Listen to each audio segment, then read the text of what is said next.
Welcome back to the panel's choice. Here we ask each panel member to pick a topic from this week that they feel is important to discuss. We'll start with Donna's Pick. America's largest teaching union backs critical race theory to children in all 50 states and D.C. Donna, tell us about this pick. Well, you know what? This is a war on conservatism and the American freedom. Critical race theory says that racism is normal, that it's everywhere. Everything is racist. It says that white people are born evil and they're irredeemable. It says that knowledge is, objective knowledge is a construct to advance racism, so that our Constitution is not valid and is about destroying that. And the most important thing is it says that the family is a construct that helps advance racism. And so why has this happened? Because they want to make sure that they can destroy the American family. They want to destroy our way of life. They want to have control over our kids, everything that's going in our society. And Joe Biden and his administration has got the teachers union to come in so that we can usher in Marxism. And this is dangerous. I would actually take it a step further. I know you say it's a war on conservative values, but critical race theory actually hurts everybody, doesn't it? It's not a helpful thought. If I were to believe that somehow I'm a better race, whether I'm black, white, or somewhere in the middle, doesn't that also hurt me in my belief? It hurts everyone. And you know what's funny about this? You know, they always say that it's conservatives that are pushing back. Liberals are pushing back. The first people that let everybody know that critical race theory was going on in the schools were white liberals in New York City. They were the ones that their kids were being told that they were born racist, that they were evil. And, you know, only in the minds of liberals is this not child abuse? Because right. If I told my child that they were evil, that they were never going to amount to anything, people would be trying to take that child away. But somehow critical race theory is acceptable because the people that are pushing this narrative expect to stay in power, and they're going to be the one that's saying, you can't make a decision, so we'll make the decisions for you. And I think you just nailed it. It's absolutely about control. It's absolutely 100%. Yeah. And everybody needs to fight back. Exactly. Thank you so much for the topic. Next, we have a pick from John Hines. John spoke with Tom Fitton, president of Judicial Watch, about reports of banks sending customers' information to the FBI to aid them in their investigation of the events of January 6th.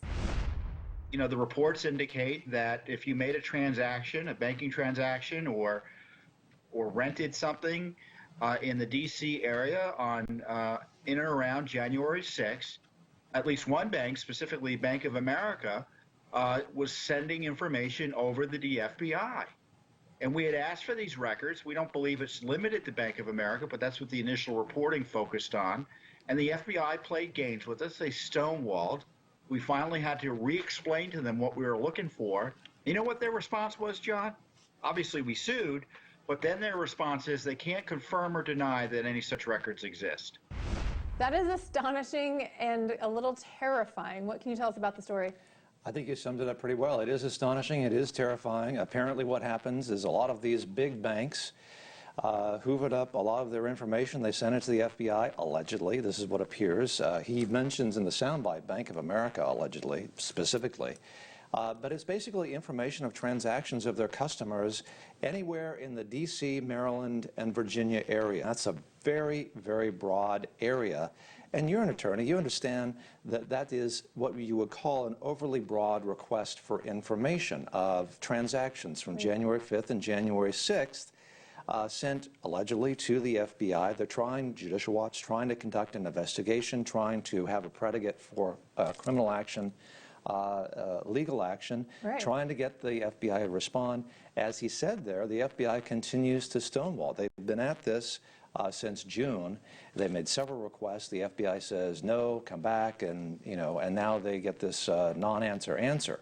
It's very chilling because this is not supposed to happen in America, where you have information of anybody, right. Anywhere.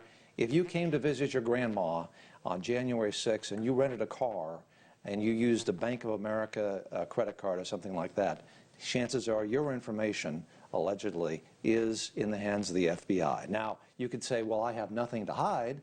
But that's sort of beside the point. Right. And really, this is something that I think that people should be very frightened of, because this is an overstep that is remarkable. And actually, in our interview after that, he said this has no precedent. It's never been done before, according to Tom Fitton. Right. Well, they're doing it in many different ways. We're seeing them monitor cell phone activity. We're seeing them listen in on Americans' conversation. We saw this under the Trump administration. Devin Nunes, several key leaders and officials had their phones tapped because they wanted to see if they were, the FBI wanted to see if they were doing something wrong. And now we're seeing them take private banking information without any probable cause, without any court saying it's appropriate.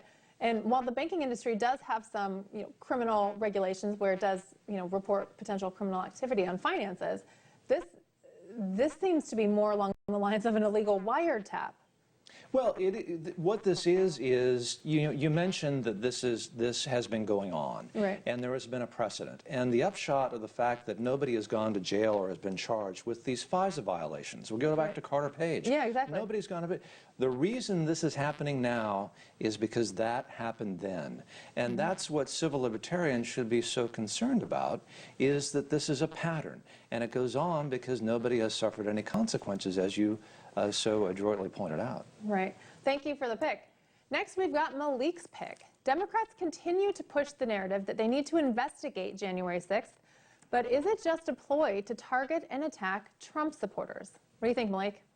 Yeah, so this is something I've actually talked about in media a lot, because the prevailing narrative out there is that we need to have this investigation in order to find out what happened. I've continuously talked about the information that we've gotten from the actual hearings. I knew months ago that the U.S. Capitol Police was planning this, because the U.S. Capitol Police, in one of their investigations, actually led to these various recommendations. There's so much that we got from the actual hearings, starting from December 31st, which is when D.C.'s mayor made the official request to the federal government for National Guard troops. We know that on January 4th, Donald Trump not just approved that the National Guard, but he actually gave the federal government every resource that it needed in order to deal with anything that happened on the 6th. We know that on January 5th, contrary to what we've actually heard in the media, there were 3 different mechanisms that the FBI took to give the information, not just to Metropolitan Police Department, to the National Guard, to the U.S. Capitol Police. This is all the stuff that we know. So much of this information that we've actually gotten from hearings. What you hear from critics and what you hear from the media, particularly Democrats, is that they really want to find out what was Donald Trump's involvement. This is absent any bit of 1 minute of congressional testimony that even suggests that Donald Trump or anyone in his orbit was involved. But that's what they want to do. They want to make this about Donald Trump with no evidence. Donald Trump or anyone close to him, because there is no, just like Russia, there is absolutely no evidence to indicate that there was anything wrong with Russia, and there's no evidence to indicate that Donald Trump had anything to do with January 6th. They couldn't. He made a speech that day, and they can't even come up with something. So they're pulling, sentences out of his speech. The biggest thing that, well, one of the biggest things, and this is where you know that journalism is pretty irresponsible nowadays. It is our nation's top Attorney General, Merrick Garland, and Christopher Wray, the director of the FBI, refused to use the term insurrection because they said it's a legal term that has legal implications, and it's inappropriate to use the term insurrection to describe what happened. But everyone in media, they're doing that very thing, including the title of this article. And as you mentioned, and Christopher Wray mentioned in his hearings, they had all of the intelligence of everything that was going to happen, and they did not deem it a threat, effectively, right. Because if the FBI actually thought there was going to be an insurrection, they would have sent law enforcement there, and they didn't, because it was staged and they were allowed into the Capitol. So, well, thank you, sir, for your pick. Lastly, we've got Jim's pick. The media is obsessing over gun violence, but they have not acknowledged the combination of defunding police and changes in policy priorities due to Black Lives Matter has led to lawlessness. Jim, tell us about your pick. Well, there's no question right now that most of the Democrat-run cities in America are suffering from a massive increase in violent crime. They have been since last year. And the reasons are many. COVID was definitely a factor, but one of the big ones is the Black Lives Matter protests over the course of that year pressured local governments into changing their policies. Some of them defunded police or limited funding to police, and some of them gave directives to their police organizations saying they want them to operate differently, be less aggressive. Now, I can understand why. There was the threat of violence, there were riots, there was looting, their cities were on fire. But there's a term for when an organization uses violence or the threat of violence to get governments to change their policies. That's domestic terrorism. No one wants to say that, but it's what's happening. It's effective, and it's working for Black Lives Matter. It's not working for the people they say they're helping in those communities, because they're the ones who are getting hit with this crime wave. They're the ones who no longer have police protection. Right. And you make a really interesting point that I've actually been banging that drum for the election integrity stuff.